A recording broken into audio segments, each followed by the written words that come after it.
The government of Sindh is responsible for maintaining and improving the overall social and economic indicators of the province by providing a comprehensive framework for the collection and distribution of resources amongst the departments for better service delivery. The Finance Department of the Government of Sindh maintains control over public spending, setting the direction of the provincial economic policy by ensuring balanced development and regional equity. The Finance Department functions in light of the constitutional framework of distribution of resources and provincial budget making and expenditure. Article 118 of the Constitution of Pakistan states, all the receipts, whether from the Federation or the provinces, flow into the Provincial Consolidated Fund. The major account of the provincial government maintained with the State Bank of Pakistan is Account 1. All key expenditures like salaries and operations of the provincial government are met from this account. The Sindh government primarily relies on federal receipts, which are around 70% of the total provincial budget.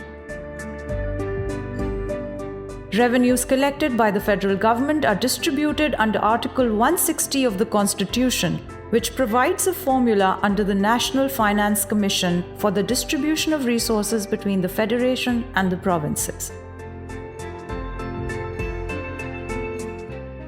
The National Finance Commission has finance ministers of all 4 provinces, the Federal Minister for Finance and statutory members from the provinces.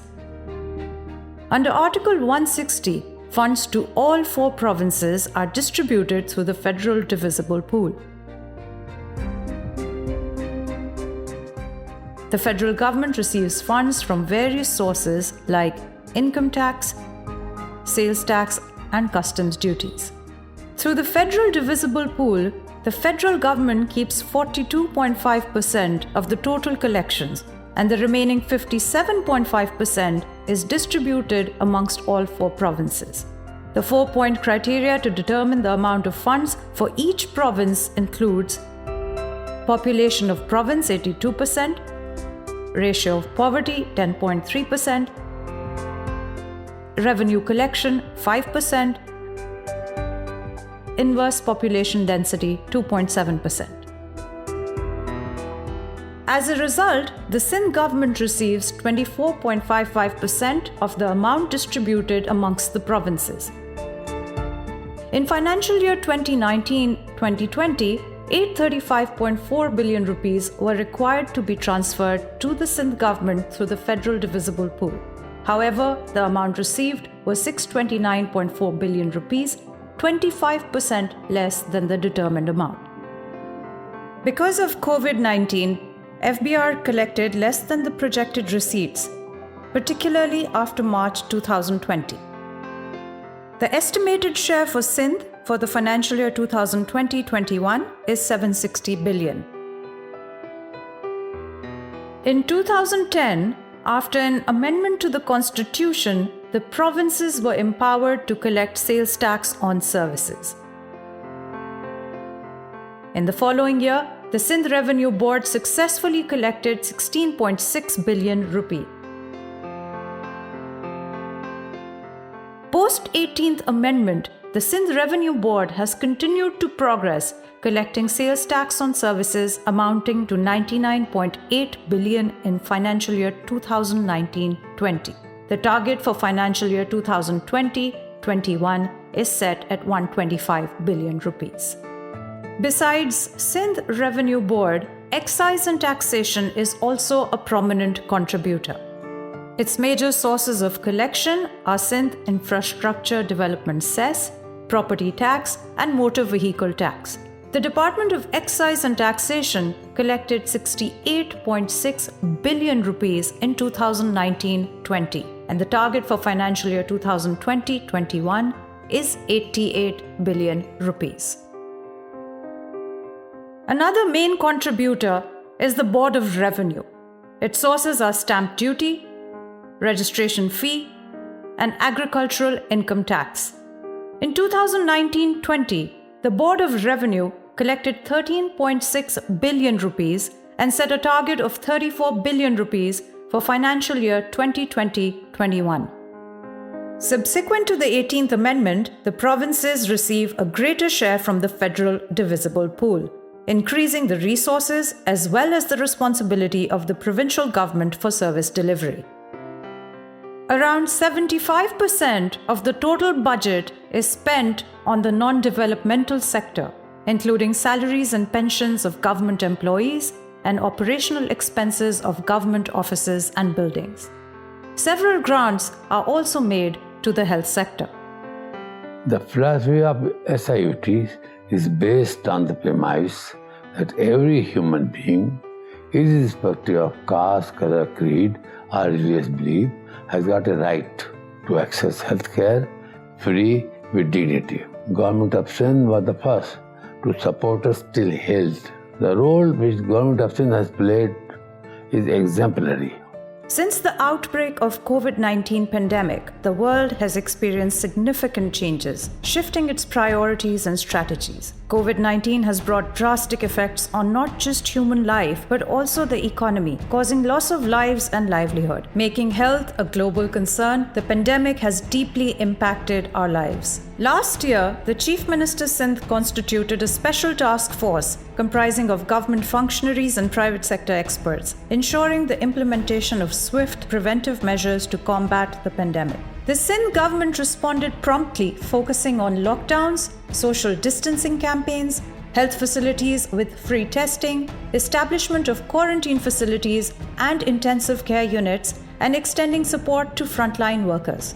Ration bags were also distributed to those affected by the lockdown.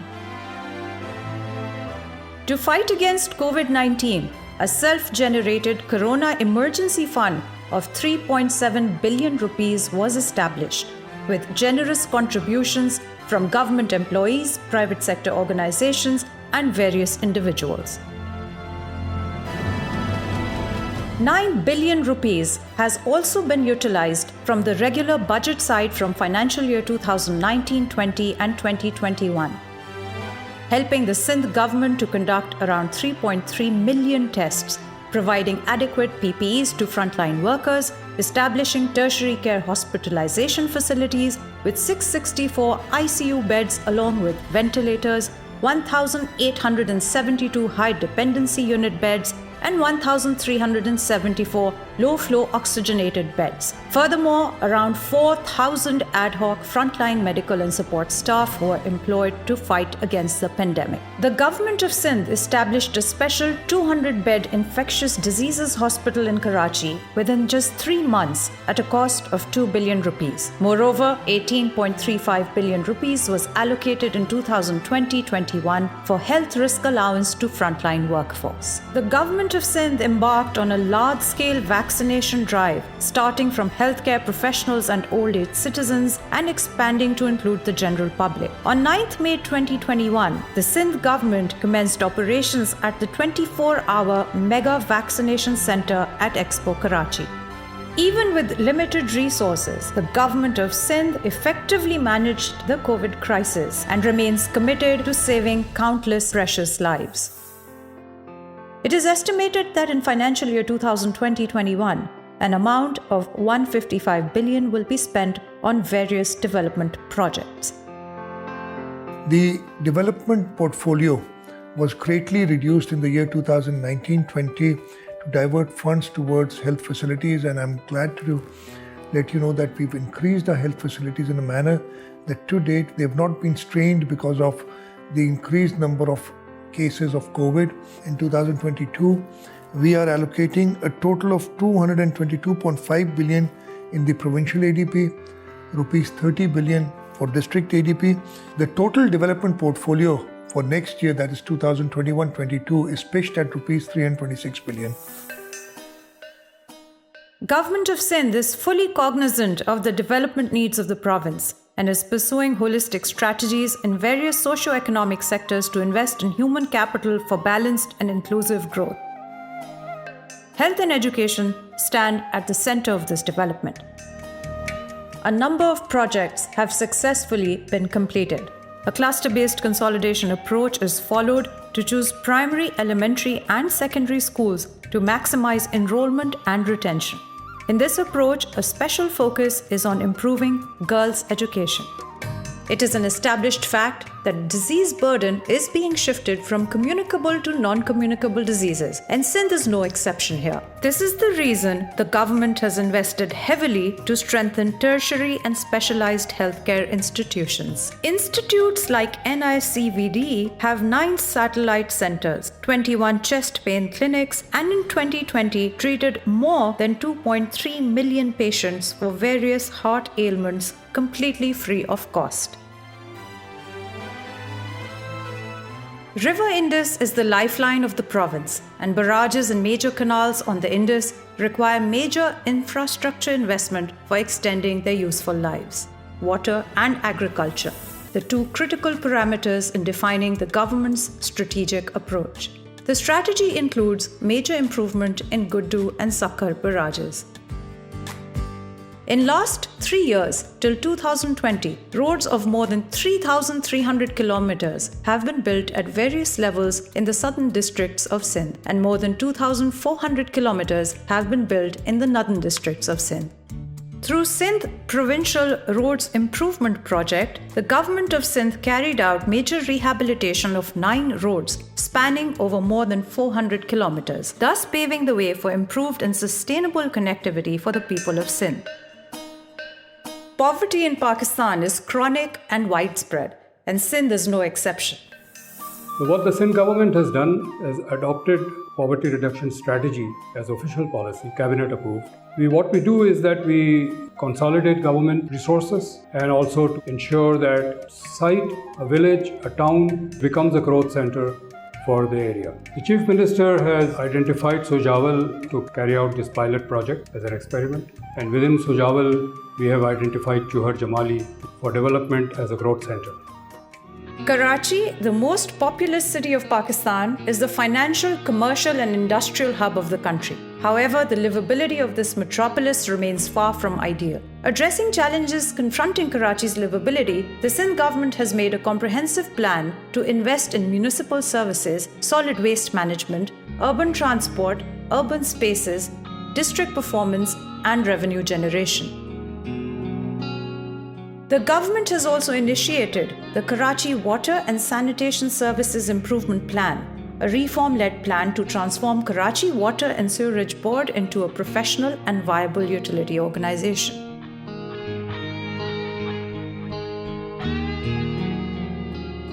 Another project sweep, Solid Waste Emergency and Efficiency Project, involves setting up a garbage collection mechanism, garbage transfer stations, and 2 mechanized landfill sites, providing a sustainable solution to manage the city's solid waste.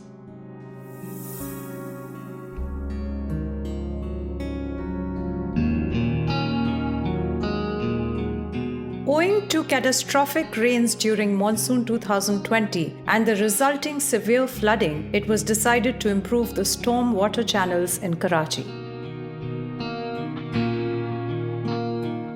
The 3 major nalas of Karachi, namely Mahmoodabad, Gujjar and Urangi Nala, are being restored to their original width and length for an efficient water drainage system, working in conjunction with water supply sewerage treatment and disposal, industrial waste treatment, and solid waste management. Karachi's urban transport projects include 4 bus rapid transit lines connecting the city's residential neighborhoods with the central business districts. All these lines will be interoperable. The World Bank Group has a long-standing engagement with the province, covering many sectors. Basically, the big development challenges that the province has been facing, we are supporting the government in its projects and investments and reforms. So, very happy and excited to continue this strong partnership with the government, support the development of this great province and the rest of the country, of course. And thank you very much. Despite the fact that the government intends to spend 233 billion rupees on the development of the province, the actual need for investment in public infrastructure and social development remains huge. The province of Sindh leads the entire country in public-private partnership. We were the first province to enact the Public-Private Partnership Act. We had the first major project, the Hyderabad-Mirpur Khas dual carriageway, executed in 2011 and 12. We've had several projects since then. Our success has been acknowledged globally, and The Economist magazine has ranked us 6th in overall Asia, and Sindh is only one of the 2 sub-national governments which has been ranked amongst the national governments in public-private partnership. Apart from major infrastructure projects like roads, bridges, we have also gone into the service sector, and we've got a very successful public-private partnership for service delivery in the health and the education sector. Our public-private partnership portfolio exceeds rupees 300 billion at this time. We hope that with this consistent efforts, we'll be able to bridge the gap of resources and fund more and more projects through public-private partnership mode. The government of Sindh has engaged with the private sector in several other projects. In the power sector, the government established power plants lighting up the lives of millions in the province. A flagship project of the Sindh government is Sindh Engro Coal Mining Company that marked a huge milestone for the energy sector, for which a sovereign guarantee of $700 million was signed through the federal government to acquire 54% shares of the project in a joint venture. Like Sindh Engro Coal Mining Company, Sindh Nooriabad Power Company is also an example of a joint venture producing 100 megawatts from 2 projects. Connecting the powerhouse to the grid station was done through the Sindh Transmission and Dispatch Company, a remarkable achievement by the Sindh government. Alternate energy, including wind and solar power plants, has also been installed in the province. The total estimated power generation from these power plants is 1,335.2 megawatts, contributed to the national grid to light up the lives of millions in Sindh. To conclude, the social and economic progress of the province is the utmost priority of the government of Sindh, to which it remains fully committed, striving for a better future for the people of Sindh with excellence, commitment, and diligence.